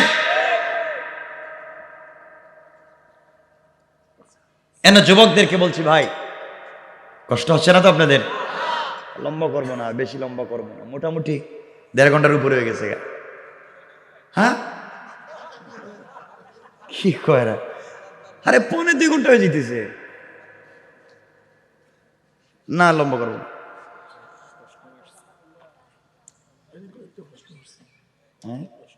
প্রশ্ন আসছে, দেখছেন প্রশ্ন আসছে, এগুলোর উত্তর দিতে লাগবে আধা ঘন্টা। আমার বন্ধুগণ একটা কথা বলতে চাই, শোনেন। যে কথাগুলো এখন বলবো, যুবক তোমাদের পায়ে ধরে বলছি, আমি তোমাদের মতো যুবক, আমি এভাবে কথা খুব কম বলি, দরদ নিয়ে কথাগুলো বলতেছি। ভাই আমিও মরে যাব, আমার কবরে তুমি যাইবা না। আজকে তুমি তোমার সন্তানদের জন্য যা করতেছো, মা বাবার জন্য যা করতেছো, স্ত্রীর জন্য যা করতেছো, কসম কসম রবের নামে কিয়ামতের দিন কাউকে পাইবা না, কাউকে পাইবা না। আল্লাহ বলছেন ওয়ালা ইয়াসআলু হামিমুন হামিমা। কলিজার টুকরা বন্ধু পর্যন্ত বন্ধুকে দেখতে আসবে না। ইউবাসসিরুনহুম ইয়াওয়াদ্দুল মুজরিম লাউ ইফতাদি মিন আযাবি ইয়াউমিদিন বিবানি। নিজের সন্তানও আসবে না, ওয়া সাহিবাতিহি ওয়া আখি, নিজের স্ত্রী আসবে না, নিজের ভাই বোন আসবে না, ওয়া ফাসিলাতিহি আল্লাতী তুই, তোমার গোষ্ঠীর মুরব্বী, তোমার এলাকার লিডার, কাউকে পাইবা না। কথা বিশ্বাস হচ্ছে না? আরে সূরা আল মারিজ থেকে বলছি, 8, 9, 10, 11, 12, 13, 14, 15 নম্বর আয়াতে আল্লাহ বলছেন কাল্লা ইন্নাহা লাযা। মনে মনে ভাবছো শান্তিতে থাকবা না, তোমাকে জ্বলন্ত আঙ্গারা যুক্ত আগুন দিয়ে জ্বালাবো। কেমনে? নাজ্জাআতাল লিশাওয়া, যে আগুন চামড়া জ্বালিয়ে দেয়, হাড্ডি জ্বালিয়ে দেয়, গোশত জ্বালিয়ে দেয়, রূহ জ্বালায় না। এর অর্থ হলো জীবন্ত রাইখা আল্লাহ কষ্ট দিবে। বাঁচতে চাই না? কথা বলেন। যুবকদেরকে বলছি, যুবকেরা শোনো, মুরব্বী বাবারা দিল দিয়ে শোনো, একটা কথা বলতে চাই। যুবক তোমরা নাকি প্রেম করো, হাসে কিছু কয় না? হ্যাঁ, আরে বুঝার জন্য বলতেছি, প্রেম করো, তোমাদের নাকি গার্লফ্রেন্ড আছে, ঠিক না? কিচ্ছু কয় না। ঠিক ঠিক কারা কারা কইছেন একটু হাতে লিখতে পারবে? দেখি আপনারা কারা ঠিক কইলেন, মানে গার্লফ্রেন্ড আছে। শুনেন কি বলতে চাই। ও যুবক, তুমি একটা মেয়ের প্রেমে পড়ে, শুনো, কান খাড়া করো, শুনো কি বুঝাই। আমি কোনো কথা ওয়াজে এসে গজল বলা, গান বলা, কিচ্ছা বলা, আমার এই সময় নষ্ট করার সুযোগ নাই। কারণ আমি কিয়ামতের দিন কি জবাব দিব, সময় কি জবাব দিব? এক টানের অক্সিজেনের। দেখলাম তুই করুণায় কত বড় বড় শিল্পপতি, ব্যাংকে টাকার অভাব নাই, মিল ফ্যাক্টরির অভাব নাই, 1 বোতল অক্সিজেনের অভাবে মরে গেছে, ঠিক কিনা বলেন? আর আমার হাজার হাজার হাজার হাজার বোতল অক্সিজেন দিচ্ছে আমার রব, কেমনে না ফরমানি। যুবক শুনো, তুমি প্রেম করো, তুমি তোমার গার্লফ্রেন্ড অনেক সুন্দর, তার চেহারা এক্সট্রা অর্ডিনারি করো, তার চেহারা বিউটিফুল, তার চামড়া স্মার্ট। আরে বুকা, তুমি জানোই না তুমি যেই মেয়ের প্রেমে পড়ে পড়ালেখা বাদ দিয়েছ, যেই মেয়ের প্রেমে পড়ে ফেন্সিডিল ইয়াবা ধরেছ, যেই মেয়ের প্রেমে পড়ে মা বাবার সঙ্গে খারাপ ব্যবহার শুরু করেছ, যেই মেয়ের প্রেমে পড়ে শয়তানের মতো চুল রাখা শুরু করেছ, যেই মেয়ের প্রেমে পড়ে 30 বছর বিদেশে থেকে সব টাকা ওই মেয়ের পিছনে খরচ করেছ, যেই মেয়ের প্রেমে পড়ে সারাদিন ইনকাম করে মা বাবার হাতে টাকা না উঠাইয়া ওই মেয়ের অর্নামেন্টস জুয়েলারির পিছনে খরচ করেছ, আরে পুকা তুমি জানো না এই যেই মেয়ের জন্য রাত্র না ঘুমাইয়া রাত্র জায়গা কথা বলো, আমি বলছি ওই মেয়ে যদি আজকে রাত্রে মইরা যায় 32 ঘন্টার ভিতরে তার চামড়ার থেকে বের হবে পুকা। বলেন যুবক, যেই মেয়ের প্রেমে পড়ে তো শয়তানি করছো, যার জন্য রাত্রবেলা ঘুমাও না, সারা রাত জেগে কথা বলো, আরে বুকা তুমি জানো না সর্বস্ব যেই মেয়ের পিছনে খরচ করেছ, আজকে তুমি জানো না ওই মেয়ে যদি ঘুম থেকে উঠা তোমার থেকে স্মার্ট, তোমার থেকে টাকাওয়ালা আরেকটা যুবককে পেয়ে যায়, তোমাকে ভুলে যেতে হয়তো 1 মিনিটও লাগবে না। কে তোমাকে ধোঁকা দিল? কে তোমাকে ধোঁকা দিল রব থেকে দূরে সরে যাওয়ার? কে তোমাকে ধোঁকা দিয়েছে রাত্র জেগে রবকে না চিনবার? এজন্য প্রেম তো করেছেন আমার রব আমার রসুলের সঙ্গে, আমার রসুলকে আমার রব ডাক দিয়া বলছেন, ইয়া আইয়ুহাল মুদ্দাসসির ইয়া আইয়ুহাল মুজাম্মিল কুম ফাআনজির ওয়া রাব্বাকা ফাকাব্বির ওয়া সিয়াবাকা ফাতাহির, ও চাদরওয়ালা চাদর খুলো, কম্বলওয়ালা কম্বলের নিচ থেকে বের হও, ও হাবিবুল্লাহ আল্লাহু আরশ ইস্তাওয়া, আমি আরশে আসিমে, তুমি খাদিজার সঙ্গে কম্বলের নিচে। বন্ধু বন্ধুর পরিচয়টা হতে পারে না, আমি তোমার জন্য ঘুমাই না, লা তাখুযুহু সিনাতুন ওয়ালা নাওম, আমি আল্লাহ ঘুমাচ্ছি না, তোমার সঙ্গে কথা বলতে চাই, তুমি খাদিজার সঙ্গে ঘুমিয়েছ, বন্ধু খাদিজাকে কম্বলের নিচে রাখো, ফাতেমাকে আরেক জায়গায় শোয়া রাখো, একটাবার ঘুম থেকে উঠো, সিজদায় পড়ে সুবহান বলে ডাক দাও, আমি আল্লাহ কথা দিলাম আরশে আজিমে থাকবো না, বন্ধু সাথে সাথে তোমার ঘরের দরজায় হাজির হয়ে যাব। রব তো তার নাম, কেমনে সে রবকে বইলা যাও? এজন্য যুবক তোমাদেরকে একটা কথা বলে আলোচনা শেষ করব। কথা হচ্ছে, আমি বলবো না আজকে তোমাদেরকে যে মদ খাইও না, ইয়াবা খাইও না, সিনেমা দেখো না, জেনা কইরো না, আমি বলবো না কথা। আমাকে ওয়াদা দিবা, হুজুর পাক্কা ওয়াদা, কালকের থেকে সিনেমা দেখবো না, কালকের থেকে মদ খাবো না, ফেন্সিডিল খাবো না, কিন্তু সকাল হলে ভুলে যাইবা। আর ভুলে যদি আবার এই কাজ করো, তো যারা ওয়াদা ভেঙ্গে দেয়, আল্লাহ বলছেন ওয়ালা দিন লিমান লা আহদালা, যারা ওয়াদা ভাঙলো তাদের কোনো ধর্ম নাই। এজন্য আমি ওয়াদা নিচ্ছি না, আমি একটা ইনফরমেশন দিচ্ছি, আমি একটা বার্তা তোমাদের কাছে পৌঁছে দিচ্ছি, আমি একটা মেসেজ দিচ্ছি। আমার দিল বলে, আমার মন বলে, আমার কথাটা যদি মানো, আর যাই হোক খারাপ হবা না, আর যাই হোক তুমি রবকে ভুলে গেলে রব তোমাকে ভুলে যাবে না, আমার এই কথাটা মানবা। যুবক, তোমাদের দুটা হাত দুটা পায়ে জোড় করে হাত দিয়ে বলে গেলাম, ও ভাই যুবক শোনো, বন্ধুদের পাল্লায় পড়ে সিনেমা হলে গিয়েছ, বন্ধুদের পাল্লায় পড়ে সিনেমা হলে গিয়েছ, সিনেমা চলতেছে, নাচ চলতেছে, ডান্স চলতেছে, উলঙ্গপনা চলতেছে, বন্ধুদের পাল্লায় পড়ে তো গিয়েছ, সিনেমা হলে দেখতেছ, হঠাৎ নামাজের সময় হয়ে গিয়েছে, হঠাৎ নামাজের সময় হয়েছে, দুহাত জোড় করে বলছি ভাই ওখানে নামাজে দাঁড়িয়ে যাও, নামাজের সময় হয়ে গিয়েছে, ওখানে নামাজে দাঁড়িয়ে যাও, আগে নামাজ পড়ো, আগে নামাজ পড়ো। বন্ধুদের পাল্লায় পড়ে মদের বারে গিয়েছ, একবারে জমকালো মদের আড্ডা চলছে, নর্তকীরা নাচছে, উলঙ্গ নারীরা ডান্স করতেছে, তোমার হাতে মদের বোতল, নামাজের সময় হয়ে গিয়েছে, দুহাত জোড় করে বলে গেলাম মদের বোতলটা টেবিলে রাইখা দাও, আগে নামাজে দাঁড়িয়ে যাও, আগে নামাজে দাঁড়িয়ে যাও, আগে নামাজে দাঁড়িয়ে যাও। বন্ধু তোমাকে বলছি, তুমি বন্ধুদের পাল্লায় পড়ে, বন্ধুদের পাল্লায় পড়ে ফেন্সিডিলের বারে গিয়েছ, ফেন্সিডিল তোমার হাতে, আজান হয়ে গেছে নামাজের সময়, তোমার দুটা পা ধরে বলে গেলাম ফেন্সিডিলের বোতলটা পকেটে রাইখা দাও, আগে নামাজে দাঁড়িয়ে যাও, আগে নামাজ এরপরে অন্য কাজ, আগে নামাজে দাঁড়িয়ে যাও। বন্ধুদের পাল্লায় পড়ে ইয়াবার ট্যাবলেট হাতে নিয়েছো, ইয়াবার ট্যাবলেট হাতে, আজানের সময় হয়ে গিয়েছে, ট্যাবলেটটা পকেটে রাইখা দাও, আগে নামাজে দাঁড়িয়ে যাও, আগে নামাজে দাঁড়িয়ে যাও। বন্ধুদের পাল্লায় পড়ে জিনা করে ফেলেছো, জিনা অপবিত্র, নামাজের সময় হয়ে গিয়েছে। পায়ে ধরে বলে গেলাম পবিত্র হইয়া ওখানে নামাজে দাঁড়িয়ে যাও। ভাই তোমার মাথায় যদি পাগড়ি থাকে পাগড়ি পরে নামাজে দাঁড়িয়ে যাও, পাগড়ি যদি না থাকে একটা টুপি পরে নামাজে দাঁড়িয়ে যাও, টুপিও যদি না থাকে খালি মাথায় তাও নামাজে দাঁড়িয়ে যাও।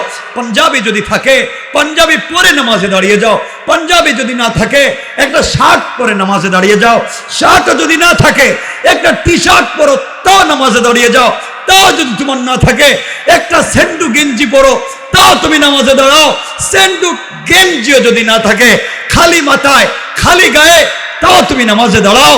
যদি একটা পায়জামা থাকে পায়জামা পরে নামাজে দাঁড়িয়ে যাও, পায়জামাও যদি না থাকে একটা প্যান্ট পরো তাও নামাজে দাঁড়াও, প্যান্টও যদি তোমার না থাকে নাভি থেকে হাঁটু পর্যন্ত ঢাকো তাও তুমি নামাজে দাঁড়াও। ও যুবক তোর পায়ে ধরে বলে গেলাম যদি নাভি থেকে হাঁটু পর্যন্ত ডাকবার কাপড় না থাকে খালি মাথায় খালি গায়ে উলঙ্গ হয়ে তাও তুমি নামাজে দাঁড়াও। বাইরে যদি অজুর ব্যবস্থা থাকে অজু করে নামাজ পড়ো, অজুর যদি ব্যবস্থা না থাকে তায়াম্মুম করে নামাজে দাঁড়াও, তায়াম্মুমেরও ব্যবস্থা নাই অজুরও ব্যবস্থা নাই, বিনা অজুতে বিনা তায়াম্মুমে খালি গায়ে উলঙ্গ হয়ে তাও নামাজের সময় নামাজে দাঁড়িয়ে যাও, নামাজটা পড়ো। আমার বিশ্বাস তো রব বলেছেন ইন্না সালাতা তানহা আনিল ফাহশাই ওয়াল মুনকার, একদিন এই সালাতই তোমাকে বাঁচাইয়া বাঁচাইয়া সকল অশ্লীলতা থেকে হেফাজত করে আল্লাহ পর্যন্ত পৌঁছাইয়া দিবে ইনশাআল্লাহ। কথা কি বুঝছো ভাই? এরপরে নামাজটা পড়ো, এরপরে নামাজটা পড়ো, এরপরে নামাজটা পড়ো। তোমার রাসূলের জিন্দেগীর শেষ কথা দুনিয়ার আসসালাতু আলা ওয়াক্তিহা, আসসালাতু আলা ওয়াক্তিহা, নামাজকে সোজা করো। তোমার খলিফা আমার খলিফা হযরতে ওমর রাদিয়াল্লাহু তাআলা আনহুকে আবু লুলু আল মাজুসি খঞ্জর দিয়ে আঘাত করে যখন নামাজে শহীদ করলো, ওমরের জিন্দেগীর শেষ কথা আসসালাতু আলা ওয়াক্তিহা। আমিও তোমাদেরকে বলছি আমার জিন্দেগীর হয়তো শেষ কথা হতে পারে, বারবার এই কথাগুলো বলি। আজ যুবক তোমার পায়ে ধরে বলছি যেখানেই থাকো যে অবস্থায় থাকো পূর্ব পশ্চিম চিনো আর নাই চিনো, নামাজের সময় নামাজ ইনশাআল্লাহ বলেন ইনশাআল্লাহ, আমাকে কথা দেন ইনশাআল্লাহ পড়বো তো নামাজ। যেখানেই থাকেন যে অবস্থায় থাকেন নামাজকে ছেড়ে দিয়েন না। রব বলছেন নামাজকে সোজা করো, নামাজকে সোজা করো, বাকি সবকিছু সোজা করে দিবেন কে? সুতরাং আসুন কথাকে লম্বা করতে চাই না। কোরআন যদি আমাদের কাছে থাকতো লিতুখরিজান নাসা মিনাজ যুলুমাতি ইলান নূর, কোরআন তো অন্ধকার থেকে আলোর পথ দেখায়। আজকে আমরা কোরআন পড়ছি না, আজকে আমরা কোরআনকে অ্যানালাইজ করছি না, এজন্য আমরা বিভ্রান্ত হচ্ছি, বিপদগামী হচ্ছি। আজকের থেকে আমাদের ভিতরে মারামারি নাই, কাটাকাটি নাই, জালি টুপি লম্বা টুপি গোল টুপি কাটা টুপি কিস্তি টুপি পাঞ্জাবি প্যান্ট শার্ট কোনো ফিতনা নাই। একটা কথা মনে রাখবেন, সব তো আল্লাহর গোলাম, সব তো রাসূলের উম্মত। আমরা একসাথে জান্নাতে যেতে চাই, এক তাওহীদ এক রাসালাত মেনে জান্নাতে যেতে চাই। আল্লাহ আমাদের কবুল করুক। সবাই পড়েন আমিন, আর জোরে পড়েন আমিন। কথা মনে থাকবে তো? আজকে আমি যা বলছি ফিতনা করবেন না, সমাজে বিশৃঙ্খলা করবেন না। আল্লাহ আমাদেরকে হেফাজত করুক। কথা এখানে রেখে দিলাম। দাও অনেক বেশি প্রশ্ন উঠবেন না, কয়েক মিনিট বসেন, আমি শেষ করে দেব। একজন প্রশ্ন করেছেন, 1 নম্বর প্রখ্যাত আলেম বলেছেন 4 মাযহাব একমত গান বাদ্য শোনা হারাম, গান বাদ্যের মজলিসে যাওয়া মুনাফিকি, গান বাদ্য শুনে স্বাদ উপভোগ করা কুফরি, আর যারা কুফরি করে তাদের স্ত্রী অটো তালাক হয়ে যায়। আচ্ছা, গান বাজনা হারাম, 4 মাযহাবে হারাম, 4 তরিকায় হারাম, সকল জায়গায় গান হারাম।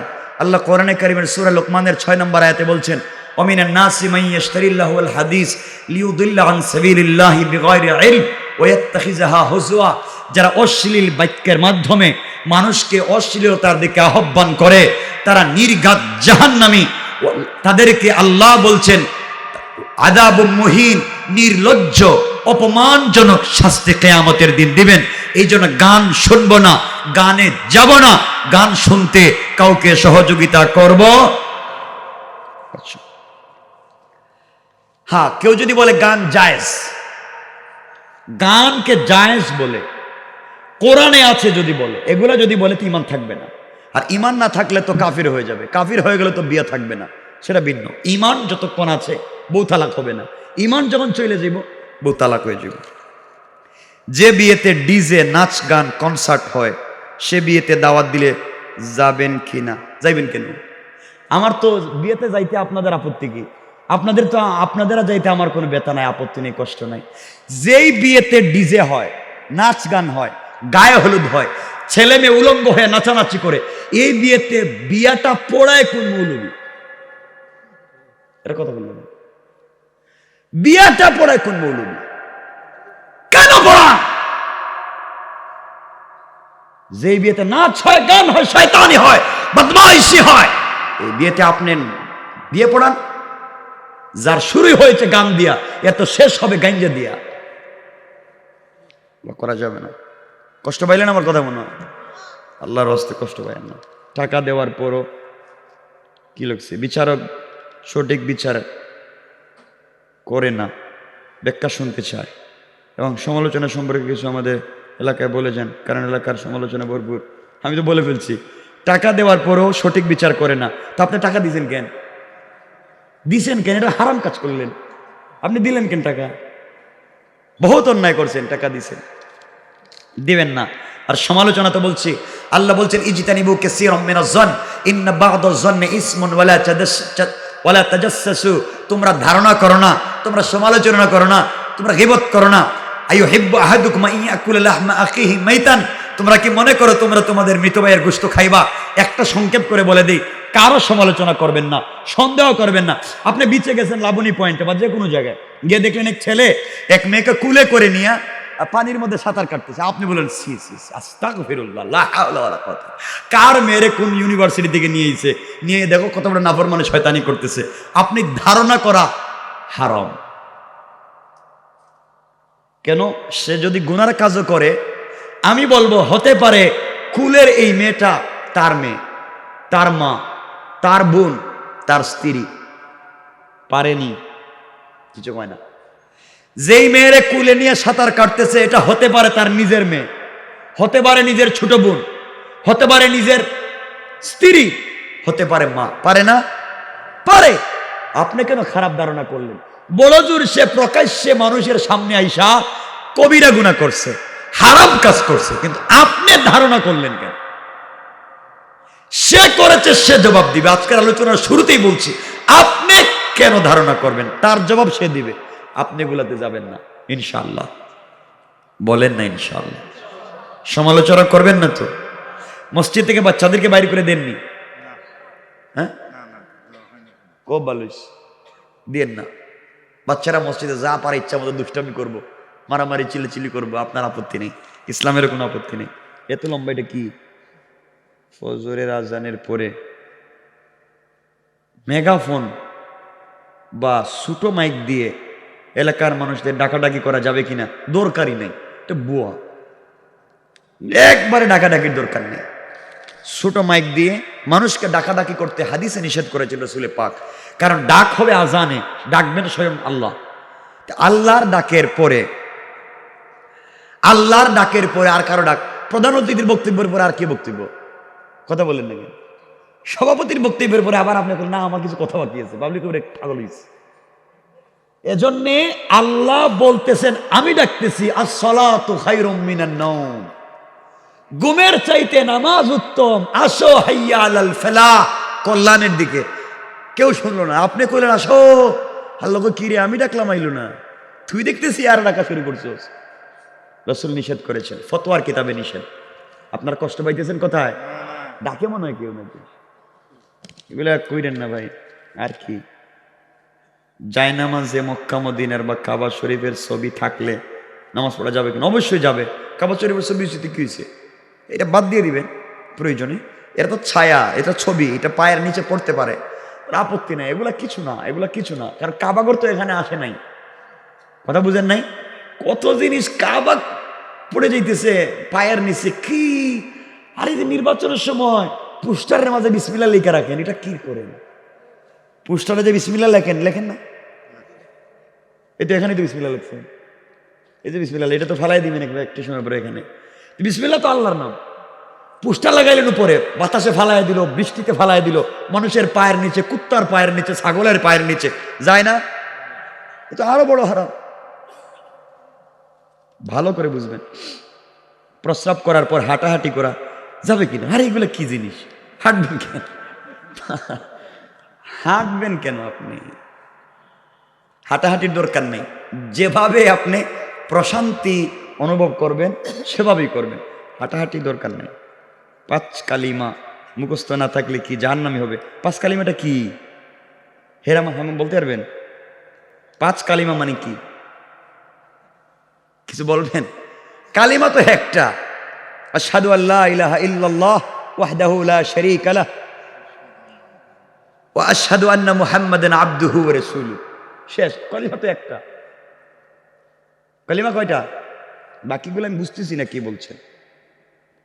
মসজিদের মাইকে মৃত ব্যক্তির টিকা দেওয়ার খবর, বিদ্যুৎ বিলের খবর ভালো তো করছেন আপনারা।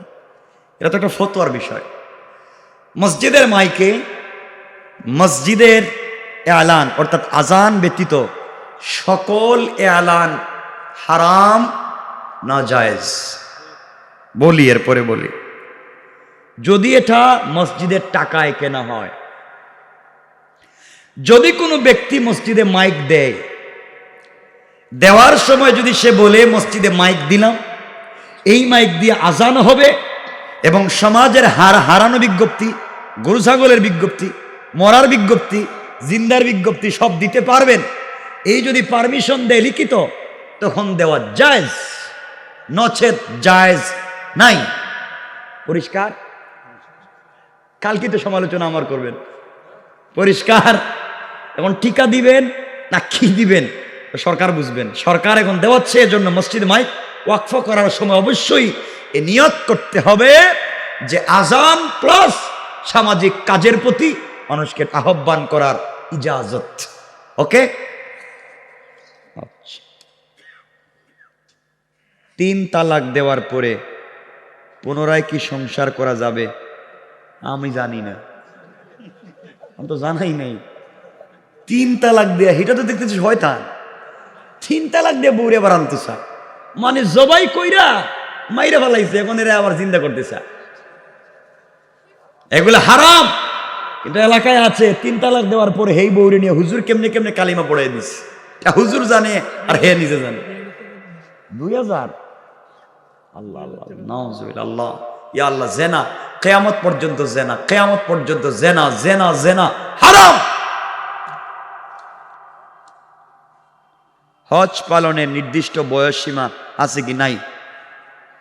হজ যেদিন থেকে তার যেদিন টাকার মালিক সেদিন হজ ফরজ। তার কাছে টাকা থাকলে সম্পদ থাকলে হজ ফরজ হবে, আর সম্পদ না থাকলে ফরজ নেই। কি লিখছে? টাকনুর নিচে পায়জামা বা লুঙ্গি পরলে নামাজ হবে কি? নামাজ হবে না, হারাম কাজ। এই লাইলাতুল বারাআত এবং লাইলাতুল কদর, শবে কদরের রাত্রে আল্লাহ সবাইকে মাফ করে দেন ইল্লা 3 জন। এর মধ্যে একজন হইল টাকনুর নিচে যে কাপড় পরে। বুঝতে পারছেন? টাকনুর নিচে যারা কাপড় পরে এরা জাহান্নামী। আল্লাহ রাসূল বলছেন এই অংশ জাহান্নামে যাবে। তাহলে কাইটা দিবেন না, পুরো অংশ দিয়ে দিবেন। কিন্তু দুর্ভাগ্য হলো ছেলেরা এখন এমন ভাবে কাপড় পরে, এখন আর ঝাড়ু দেওয়া লাগে না রাস্তাঘাট, তারা নিজেরই দিয়ে দেয়। ঠিক কিনা? এভাবে হবে না। টাকনুর উপরে পড়বেন, মেয়েরা টাকনুর উপরে পড়ে, এটা ঠিক না। মেয়েরা পড়বে নিচে, ছেলেরা উপরে। যদি মসজিদের ইমাম সাহেব জর্দা বা সিগারেট খান, আল্লাহ রে আল্লাহ, মসজিদের মুসল্লিদের নামাজ হবে কিনা? তো মাইল লাগে এবার চিন্তা করতেছে এরা। দরকার নাই ভাই, সিগারেট তো খাবেন না, জর্দাও খাবেন না, সিগারেটও খাবেন না। আপনারা মেডিকেল সায়েন্স দেখেন, মেডিকেল সায়েন্স এগুলোকে কত খারাপ বলেছে, দুর্গন্ধ, তাও খান। সিগারেট তো খাবেনই না, জর্দাও কোন না খাবেন, বলে দেন খাবেন, দরকার নেই। আর যারা খায় তাদেরকে বুঝাইয়েন যে খাইয়েন না। মৃত ব্যক্তির জন্য কোরআন খতম করলে তাদের জন্য কোনো ফায়দা আছে কিনা? বুঝতেছি না এগুলা। মৃত ব্যক্তির জন্য কোরআন খতম করলে, মৃত ব্যক্তির জন্য কোরআন খতম করলে ফায়দা আছে কিনা? মৃত ব্যক্তির জন্য কোরআন খতম করে দোয়া করতে পারবেন, কোনো আপত্তি নেই, সওয়াব আছে মাশাআল্লাহ। মৃত ব্যক্তির জন্য কোরআন পড়েন, দোয়া দুরুদ যা মন চায় পড়েন, পড়ে কবরে পাঠায় দেন, আপত্তি নেই। কিন্তু হুজুরদেরকে জমা কইরা যে খতম করে হুজুর থেকে 500 টাকা করে দেন, ওটা জায়েজ নাই। এর অর্থ যে হুজুরদেরকে দিবেন এটা বলতেছি না, দিয়ে অন্য লাইনে দিয়ে দিন, জায়েজ নাই। মরা মানুষের বাড়িতে খাওয়াই তো জায়েজ নাই। বেচারা মরছে, সবাই গেলেন তার বাড়িতে খাইতে, এটা লজ্জা শরমের ব্যাপার। আচ্ছা, আমার বাপ মারা গেছেন, 40 দিনের একটা দাওয়াত করবো, আমি চিন্তা করলাম 10 গরু জবাই কইরা, হঠাৎ আমার একটা প্রবলেম পড়ছে, আমি আর জবাই করে খাওয়াইতে পারলাম না। এমপি মন্ত্রী সবাই আমার বাড়িতে আসছেন, তো আমি চিন্তা করলাম সবাই যখন আসছেন দাওয়াত খাওয়াইতে পারলাম না, সবাই 300 টাকা করে দিয়ে দিলাম, বাজারে গিয়ে খাইয়েন। এমপি সাহেব কি নিব? কথা কন না। চেয়ারম্যান সাহেব নিব? এই যে নিবেন নাসির ভাই, নিবেন না, মায় শুরু করে দিব। তো আমার পকেটে 300 টাকা নাই, বলে আপনি 300 টাকা নিবেন, এতে খাইতেইছেন কেন? যে 300 টাকা নিতে পারবে সে খাইতে পারবে, ঠিক? আপনারা করেন জিয়াফত 20 গরু দিয়া, যার জন্য করলেন এরা তো খাবারই পায় না। আর বড় বড় নেতা লিডারদেরকে খাওয়াইতেছেন, স্যার খান, স্যার বাড়িতে নিয়ে যান। ঠিক বলি নাই? ঠিক মতো দেন না কেন? সরকারের টাইমের ভিতরে দিয়ে দেন। আল্লাহ আমাদেরকে হেফাজত করুক। 3 জন মানুষের দোয়া, নাম কি? শের আলী সওদাগর, আব্দুল হক সওদাগর, সৈয়দ হাসান ডালিম সওদাগর ও মৃত সকল মুর্দেগানদের জন্য দোয়া চাওয়া হয়েছে। আমার জন্য, সবার জন্য দোয়া করবেন, বাজারের ব্যবসায়ী ভাইদের জন্য দোয়া করবেন, এলাকার সবার জন্য দোয়া করবেন, আমার জন্য দোয়া করবেন। আল্লাহ যেন আমাদের সবাইকে কবুল করেন। সবাই পড়েন আমিন। আমার কথায় কি কেউ কষ্ট পেয়েছেন? আমার কথায় কি কোনো সন্দেহ তৈরি হয়েছে? সন্দেহ তৈরি হলে আবার প্রশ্ন করেন, উত্তর দিয়ে ফয়সালা করে দিয়ে যায়। আল্লাহুম্মা সাল্লি আলা মুহাম্মদ ওয়া আলা আলি মুহাম্মদ কামা সাল্লাইতা ওয়া সাল্লামতা আলা ইব্রাহিম ওয়া আলা আলি ইব্রাহিম ইন্নাকা হামিদুম মাজিদ। আস্তাগফিরুল্লাহ, ইন্নাল্লাহা গফুরুর রহিম। আল্লাহুম্মা আমিন। আলহামদুলিল্লাহিল্লাযী হাদানা লিহাযা وما كنا لنهتدي لولا أن هدانا الله لقد جاءت رسل ربنا بالحق ربنا ظلمنا أنفسنا وإن لم تغفر لنا وترحمنا لنكونن من الخاسرين ربنا آتنا في الدنيا حسنة وفي الآخرة حسنة وقنا عذاب النار وادخلنا الجنة مع المتقين والأبرار اللهم اغفر لنا ولوالدينا رب ارحمهما كما ربياني صغيرا رب ارحمهما كما ربياني صغيرا اے गुनाहगारদের माफ देने वाला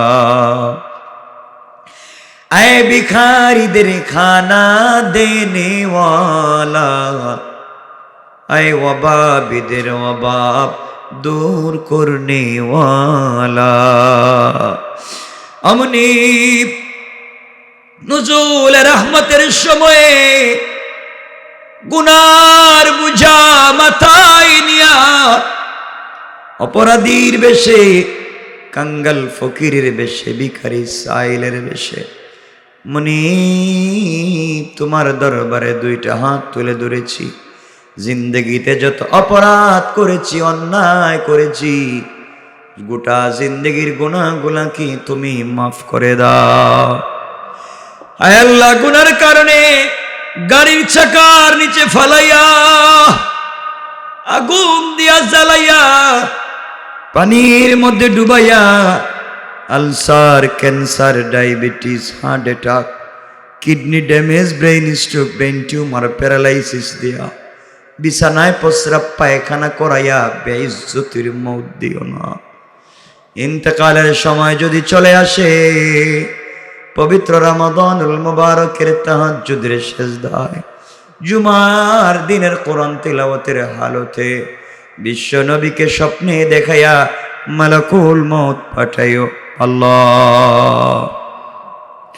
আমনি এই প্রোগ্রামের আয়োজন করতে যারা টাকা দিয়ে, পয়সা দিয়ে, শ্রম দিয়ে, পরামর্শ দিয়ে, দেশ থেকে বিদেশ থেকে যে যেখান থেকে যেভাবে সহযোগিতা করলেন, সহযোগিতার ওয়াদা দিলেন, আল্লাহ তাআলা তুমি সবাইকে কবুল আর মঞ্জুর করে নাও। বাংলা বাজার ব্যবসায়ী সমিতির সকল ব্যবসায়ী ভাইদেরকে কবুল আর মঞ্জুর করে নাও। এই বাজারের মধ্যে বরকত দিয়া দাও। ব্যবসায়ী সমিতির সভাপতি থেকে নিয়ে সাধারণ সদস্য, প্রোগ্রামের সভাপতি থেকে নিয়ে সাধারণ শ্রোতা, আল্লাহ তাআলা তুমি সবাইকে কবুল আর মঞ্জুর করে নাও। এই প্রোগ্রামটাকে কিয়ামত পর্যন্ত দায়ম আর কায়েম রাখো। আয় আল্লাহ তাআলা, অমনি আমরা যারা হাত উঠাইলাম আমাদের জিন্দা মুর্দা সবাইকে মাফ করে দাও।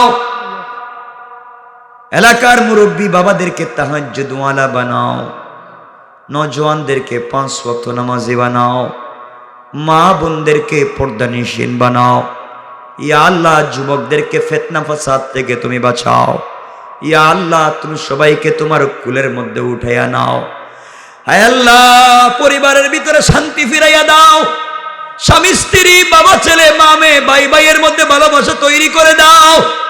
সন্তানদেরকে আলিম, হাফেজ, মুজাদ্দিদে জামান বানাও। আয় আল্লাহ তাআলা,